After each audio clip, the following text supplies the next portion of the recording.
Racing King's Chess: How to Play.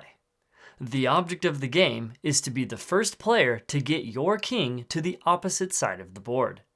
Lay out the board and arrange the pieces on the same side like shown. White goes first, then turns alternate. On your turn, you must move one piece, then your opponent goes. All pieces have their normal chess movements, except kings may never be in check. You may not move a piece to check your opponent's king, and you may not capture a piece if it results in check.